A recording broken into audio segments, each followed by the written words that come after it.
pertama-tama saya harus bilang saya bersyukur bahwa novel yang saya tulis dengan berbagai macam pesimisme dan kekhawatiran ketika menuliskannya dan bahkan setelah menyelesaikannya masih beredar setelah hampir 10 tahun.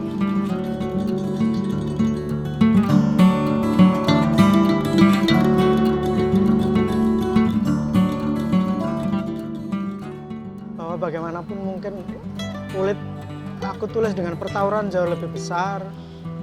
Bahwa ketika aku menulis Kulit, ya aku pertaruhkan seluruh hidupku, kira-kira begitu. Aku keluar dari pekerjaan, aku berharap bisa hidup dari menulis, menyelesaikan sesuatu yang kuimpikan sangat lama, apalagi menuliskannya juga sangat lama. Nah, dan ternyata kemudian gagal di pasar, gagal di skena yang dituju, entah pembaca sastra maupun kritikus sastra atau khalayak sastra secara umum. Dan ketika aku menulis Kambing dan Hujan, sebenarnya mungkin salah satu tujuannya memang itu menarik perhatian terhadap Kulit. Gitu. Atau mungkin jauh lebih lebih gampangan karena Kulit menghabiskan tabunganku ketika aku menerbitkan buku dan tidak mendapatkan apapun hampir selama 2 tahun. Dan dalam keadaan itu aku masih menulis Kambing dan Hujan. Aku berharap Kambing dan Hujan memberiku uang. Sedikit lebih perhatian, dan ketika kemudian setidaknya yang kedua aku dapat, orang kemudian jadi ngeh bahwa aku tidak hanya menulis Kambing dan Hujan. Aku bisa bilang bahwa secara isi, secara teknis, Kambing dan Hujan itu novelku yang paling light, paling enteng. Mungkin beberapa orang menyebutnya tulisan pop yang gagal pop gitu. Karena bahkan oleh penerbitnya pada awalnya memang mau ditujukan ke pasar pop gitu. Mau dijual sebagai semacam apa ya istilahnya? Mungkin semacam metropop urban islami gitu. Dan ya kemudian dia nyemplung ke DKJ dan orang melihatnya secara berbeda. Meskipun aku harus tegaskan ya tidak beda-beda banget.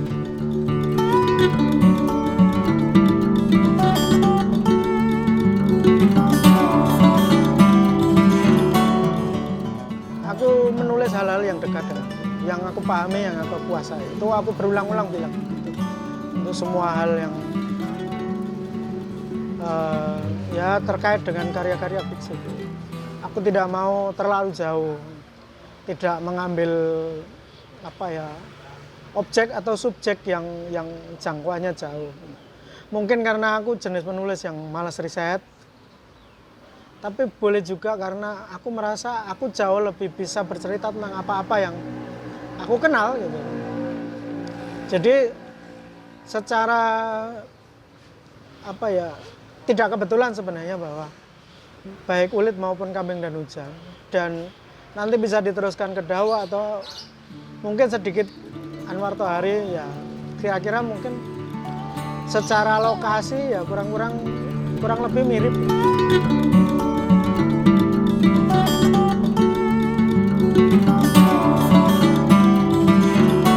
Aku selalu percaya bahwa manusia tidak hidup gelundungan gitu loh. Jadi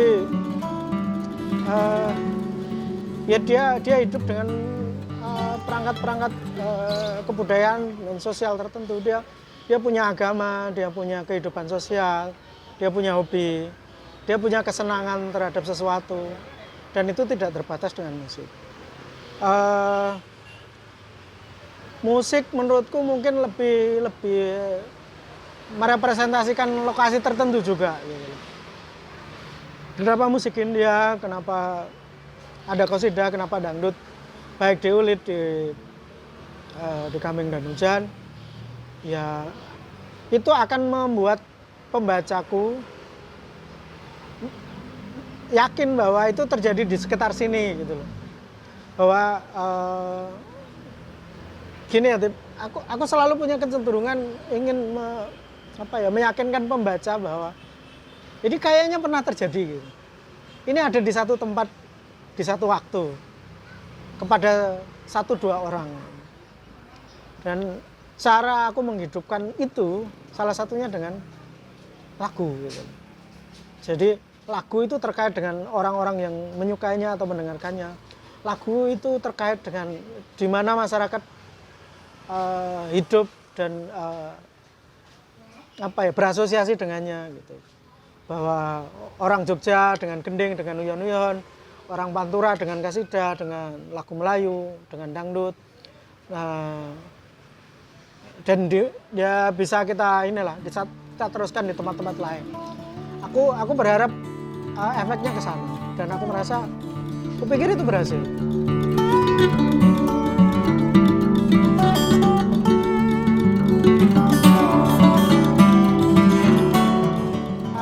Aku disebut oleh beberapa orang menulis Ulit terlalu bersih. Terus Kambing dan Hujan terlalu islami. Padahal ya aku tidak sebersih dan seislami itu. Kira-kira aku punya potensi nakal, aku punya sisi gelap, aku punya boleh diklaim aku punya humor lah yang mungkin kadang tidak cocok untuk cerita seperti Ulit atau Kambing dan Hujan gitu. Dan aku kemudian menyalurkannya ke sana gitu. Ya ada humor-humor hitam, humor-humor dewasa, ada kritik sosial, ada aku bilang aku bisa ngomongin tentang politik lebih agak sedikit lebih keras. Aku ngomongin kritikku terhadap sosial, terhadap masyarakat, terhadap kekuasaan, terhadap agama bisa punya ruang yang lebih longgar, yang lebih lantang, dan punya konteks yang lebih tepat gitu. Ya, pada novel-novel seperti itu gitu. Juga ya hal yang lain itu tadi kenakalan-kenakalan yang sebenarnya ada pada diriku, bahwa aku menyukai hal-hal yang tidak sastrawi, aku menyukai sesuatu yang pop, aku menyukai musik rendahan, aku menyukai kebudayaan yang lebih jalanan. Aku nongkrong di warung kopi, macam-macam itu semua ya, itu obsesi ya, itu juga kemudian aspirasi ya, itu juga merepresentasikan nilai dan cara berpikir yang sedikit berbeda dari dua novel sebelumnya.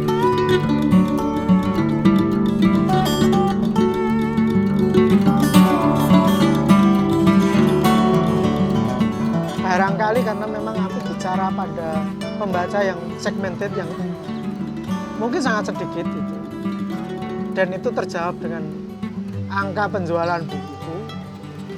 Ya aku tidak bisa mengekang orang lain. Kadang mungkin memang tidak enak disalahpahami, atau aku mau ngomong gini kok orang malah bicara itu gitu. Tapi di sisi lain ya aku juga memang ngomong itu, dan kemudian kalau yang ditangkap cuma sebatas itu, ya piye meneh gitu. Ya toleransi bukan kata yang salah, tapi ya bukan hanya itu sebenarnya. Dan ketika orang umek ngomongin Mif dan Fauzia juga nggak salah, karena yang tampak juga itu. Tapi aku mau bilang bahwa salah seorang editor pertama Kambing dan Hujan, mungkin salah satu pembaca pertama Kambing dan Hujan, adalah orang yang paling tepat menilai ketika dia bilang, "Mas, kamu mencoba menipuku ya," gitu. Ini bukan kisah cinta Romeo Juliet. Ini kisah persahabatan dua orang bapak mereka gitu. Ini cerita orang-orang tua, bukan cerita anak-anak muda gitu. Itu adalah komentar dari editor pertamaku yang awalnya menolak naskah itu karena bukan naskah seperti itu yang sedang dia cari waktu itu dariku gitu. Jadi ya sebenarnya begitu. Aku sebenarnya mau bicara Is dan Mat, karena Is dan Mat memang representasi dari Muhammadiyah dan NU dalam konteks yang lebih kompleks. Iya kira-kira iya historis, iya sosiologis, iya struktural, iya kultural juga. Jadi di situ aku gambarkan bahwa Is dan Mat adalah dua teman dekat yang secara sosial ada di level yang berbeda. Dan struktur sosial itu menggambarkan sesuatu yang bertentangan atau kontradiktif dengan gambaran orang selama ini tentang kaum tradisional dan kaum modernis gitu. Selalu gambaran, mungkin ini pengaruh dari Goethe ya, bahwa gambarannya orang modernis itu perkotaan, lebih berhasil secara ekonomi, lebih tercerahkan secara pendidikan gitu. Di Kambing dan Hujan aku balik gitu. Karena sebenarnya aku juga menemukan fakta yang memang sebaliknya, bahwa orang-orang tradisional sebenarnya adalah orang-orang yang ada di tingkat secara sosial dan ekonomi lebih tinggi di kampung, di tingkat grassroots. Mereka punya akses terhadap kekuasaan, mereka punya akses terhadap ekonomi, mereka punya akses terhadap pendidikan lebih dibanding misalnya orang-orang modernis awal, apalagi modernis di level akar rumput gitu. Kenapa mereka modernis? Karena kalau mereka ikut struktur yang tradisional, mereka nggak dapat apa-apa. Mereka ingin keluar dari cangkang, dan karena itu mereka ditunjukkan dengan menjadi seorang otodidak yang gigih, dan mungkin juga dengan demikian mereka menjadi orang yang lebih aku mau bilang lebih organik gitu. Dan kadang karena itu juga lebih strength,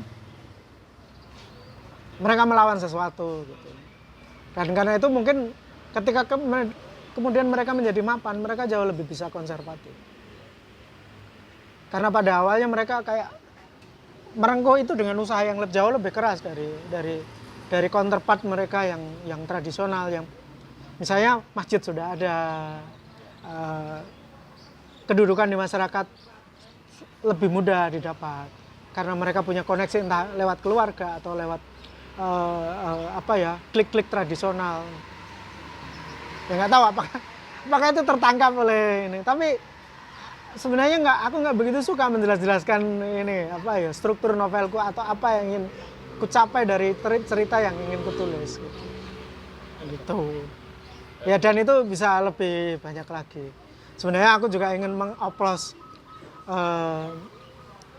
stigma-stigma atau stereotip bahwa misalnya orang Muhammadiyah atau orang modernis lebih maju, lebih terbuka. Dalam beberapa konteks enggak.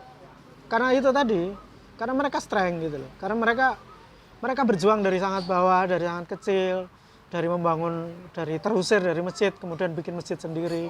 Dan itu membuat religiositas mereka itu selalu waspada. Nah, agama mereka itu agama tiarab gitu. Kita akan ketemu kan jenis-jenis orang seperti itu. Karena mereka selalu kecil, terancam gitu. Minoritas di banyak kasus, di banyak tempat. Bahwa nanti ini mungkin bisa saja terbalik ketika kemudian keterancaman yang tradisional ini menjadi lebih terasakan. Maka kemudian ada pukulan balik seperti sekarang ini. Kayak gitu. Tapi aku mau bilang misalnya kenapa aku memberi atribut seorang pemuka kaum tradisional suka baca Hamka, jauh lebih terbuka cara berpikirnya, jauh lebih punya selera humor. Nah, itu kira-kira itu memberi konfirmasi, tapi juga kemudian membalik persepsi.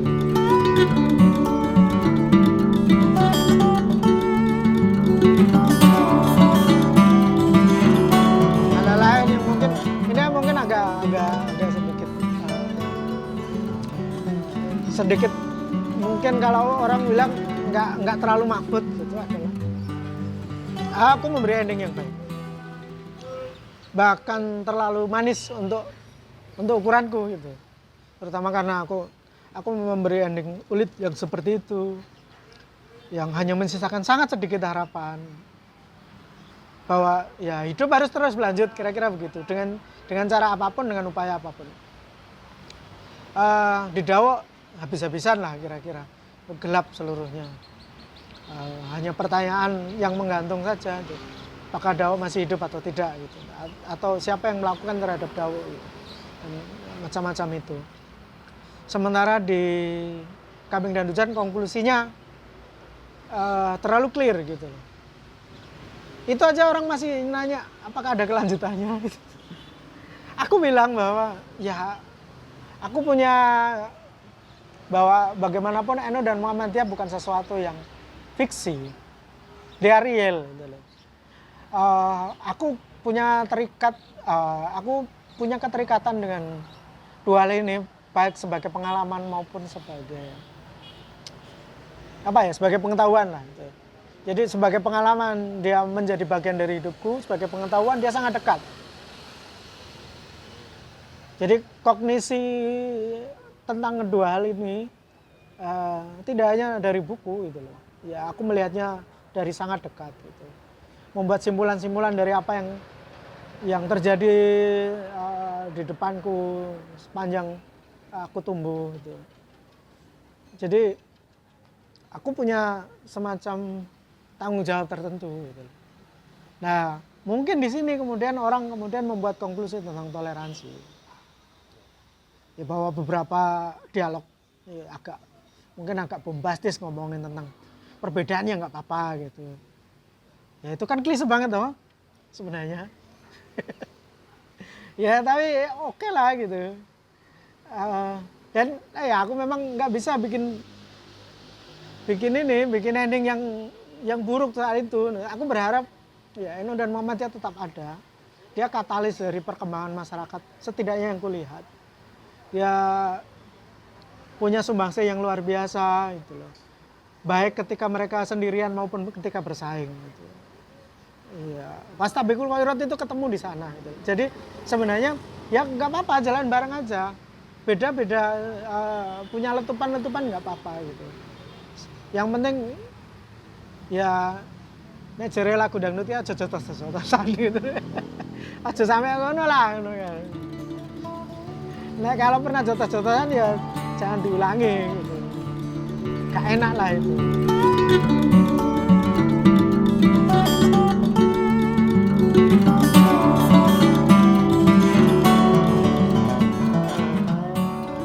Ini yang sangat menarik dan itu aku suka. Kadang juga geli gitu, bahwa beberapa orang menuduhku terlalu Muhammadiyah di situ. Tapi ada juga, dan ini tidak sedikit, aku dibilang membela NU. Sementara ya orang-orang yang mengenalku tahu aku posisinya di mana sebenarnya. Gitu. Meskipun aku bukan orang yang sangat strict dengan satu kelompok tertentu, ya aku kehidupan berormas itu mempengaruhiku sangat dalam. Gitu. Jadi sebenarnya itu justru keberhasilanku untuk tampak melesat ke tokoh-tokohku. Gitu. Aku punya alter ego di banyak tokoh gitu. Aku bisa mengejek Muhammadiyah lewat karakter-karakter NU, aku bisa mengejek NU lewat karakter-karakter Muhammadiyah. Dan orang kemudian melihat ya itu tadi, bahwa ya kadang yang jadi kambing adalah NU, yang jadi hujannya adalah Muhammadiyah. Kadang ada orang yang melihat ya kambingnya Muhammadiyah, hujannya NU gitu.